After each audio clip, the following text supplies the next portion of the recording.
In the video this week, I've remastered a video that I put out on YouTube about 3 years ago. It's had a couple 100,000 views at this point. It is a reminder to stop training like you're a 20-year-old and train like a master's athlete if you're a master's athlete. And I think master's athletes, 30 to 35 is when it's time to start changing how you approach training. I wanted to re-release this video, updated, edited, and stick around to the end because I have a couple of additional tips to share now that I'm older and wiser. When I train hard, I need the right fuel, and that means proper hydration with electrolytes. That's why I rely on Element. It's got everything I need with no junk, just 1,000 milligrams of sodium, 200 milligrams of potassium, and 60 milligrams of magnesium to keep me hydrated, recover faster, and perform at my best. Whether you're crushing workouts, recovering, or just living an active lifestyle, electrolytes are essential to prevent fatigue, muscle cramps, and dehydration. Element has been a game changer for me, and I know it'll make a difference for you. Right now, Element is offering my listeners a free sample pack with any order.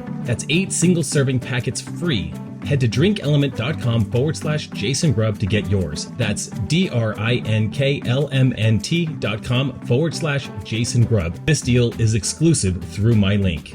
As a 46-year-old Masters CrossFit Games athlete, I'm here to tell you that you cannot train to be a successful competitive athlete in this sport like you're a 20-year-old, even like you're 25, or even like you're 30, and maybe 35 if you are 35. But you need to train according to your actual age in order to maximize your performance as a Masters athlete. This is something that was hard for me to learn. It took me a number of years to actually figure this out. So if you don't know my history, at 38, I started CrossFit. I had no background, no experience with CrossFit. I had been a jogger for 20 years, like literally trying to jog to just not get too fat. Drinking beer, eating pizza, that was like my main staples right there.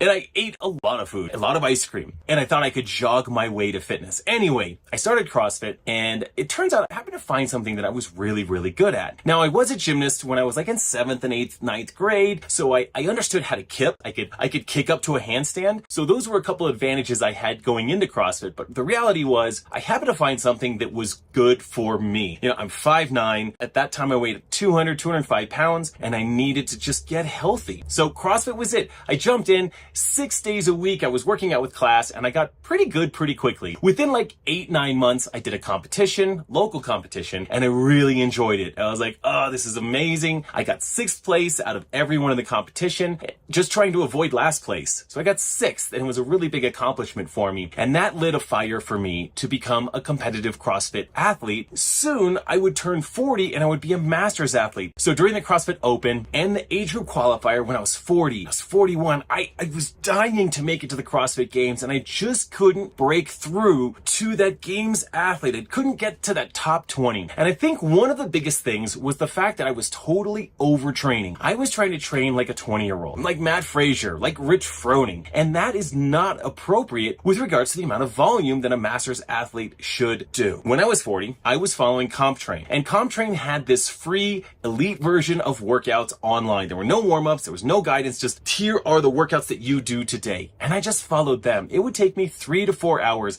I'd get a few people from the gym to join me, and we would just get through the workouts. There wasn't an intention in the workouts. Sometimes it was like walking through thick mud. You know, it was just so much volume. I would be destroyed from the day before and then have another set of like 3-4 hours worth of work to do today. And I wasn't eating enough at the time as well, but generally I was way overtraining. So when it came to the Open and quarterfinals, or the age group qualifier at the time, I wasn't the fittest person, and it just didn't make sense to me. And I remember when I was 41, after I didn't make the CrossFit Game, I remember sort of sitting down in the gym, closing my eyes and saying to myself, like, okay, fine, I will buy a master's program. And it was begrudgingly, I was like, fine, I'll just be a regular athlete. It was less volume. It was like 1 or 2 strength pieces and a Metcon, maybe a little finisher, but that was basically it. Very simple. And I remember feeling like I'm just not doing enough. And what I found was that when I was doing the appropriate amount of volume, and I believe that was the appropriate amount of volume for me at the time, I slept better. And because I slept better, I was able to recover better and then perform better in my training. I was able to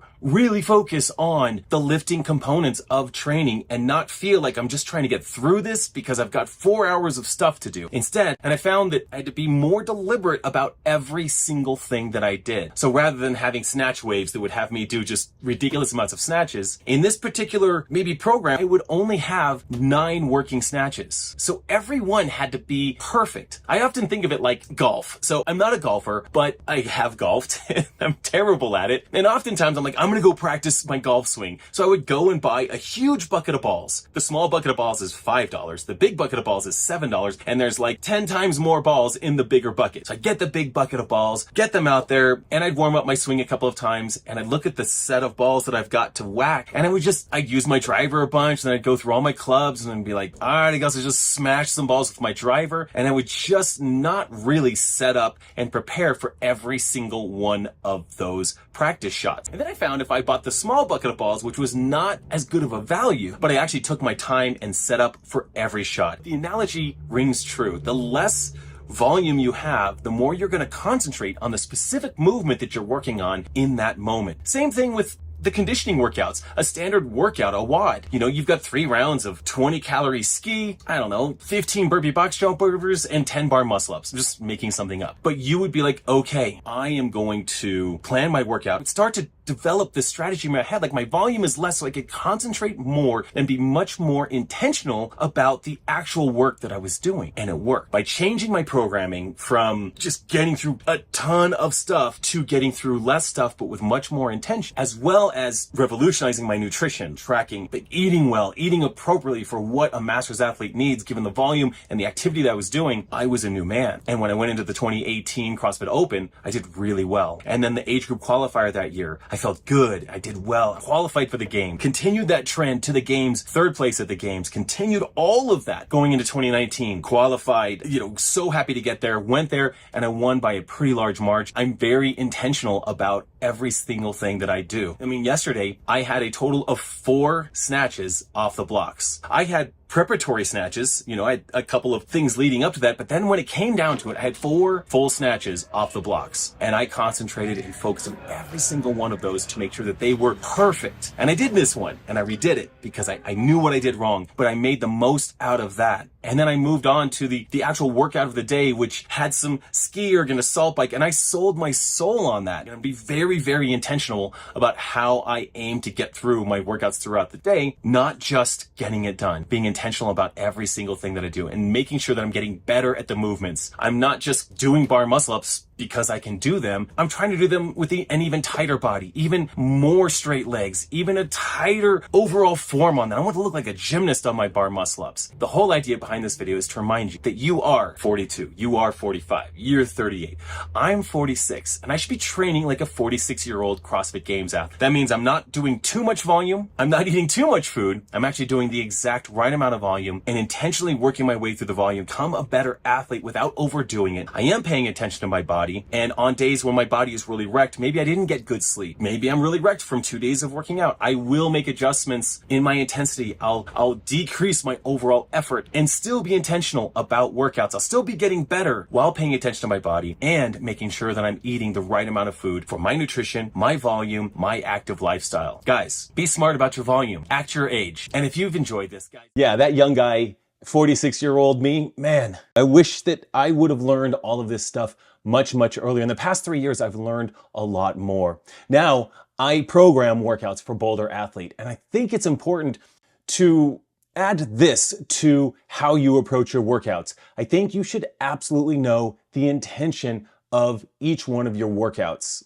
With Boulder Athlete, I color code every single one of our workouts so that our athletes know what the stimulus of the workout should be. Blue workouts, look, we don't actually do blue workouts. That's like warm up and cool down. It's very light, easy pace. You focus on recovery, just movement quality. Green is zone 2. These actually follow heart rate zone colors from like an Apple Watch. But zone 2 is a light pace. This is a steady, manageable pace that's consistent for your longer pieces, your conditioning pieces, maybe your mixed pieces. But this is definitely something that builds your overall capacity, but it's not outright, definitely not all out effort, not even close. Yellow is where we're starting to feel some challenging but sustainable intensity. A lot of the workouts in Boulder Athlete are yellow. We're going for sustainable. You might do a 10-minute effort at this zone 3 pace and rest for a couple minutes, then do it again. Rest, do it again. And if I were to walk into the gym and just be like, hey guys, instead of 3 rounds, let's do 4 rounds. You should be able to do that. That's the zone 3 sustainable pace that we're going for in a lot of the training pieces that we do. Orange is starting to get spicy. All right, this is not super sustainable. It's fairly uncomfortable. The idea is we're improving our aerobic efficiency, and this is not something you can do for 15 minutes. You can't stay in zone 4 for 15, 20 minutes in a workout. That's not what we're going after here. These tend to be shorter efforts, uncomfortable efforts to be clear, but this is not max effort, not all out sprinting, laying on the floor for minutes and minutes and minutes following a workout. Orange should hurt. It's challenging, but you're building that stamina and you're pacing. You're trying to keep yourself out of the red zone, okay? That's just kind of what we're going after. And then we have red workouts. This is your all-out max efforts. In Boulder Athlete, we only do 2, maybe 3 during some of our bigger training times, red workouts a week. These are short, totally not sustainable, all-out efforts.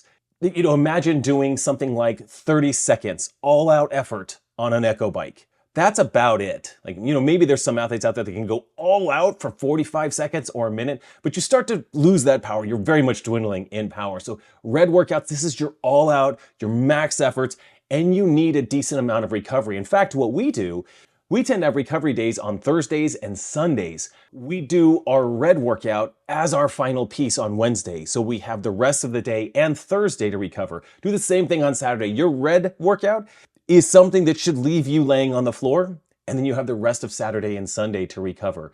We tend to be very strategic about this, and I think we're going to make some of the best athletes in the world in the Masters category. And I think this applies to all athletes, but we'll just say this, for Masters, it works really, really well. And just an update, I've won 5 CrossFit Games championships at this point, 5 in a row. And with this style of training, I intend to win quite a few more. Stay tuned. Let's keep it rolling. And remember, guys, your best days are ahead of you.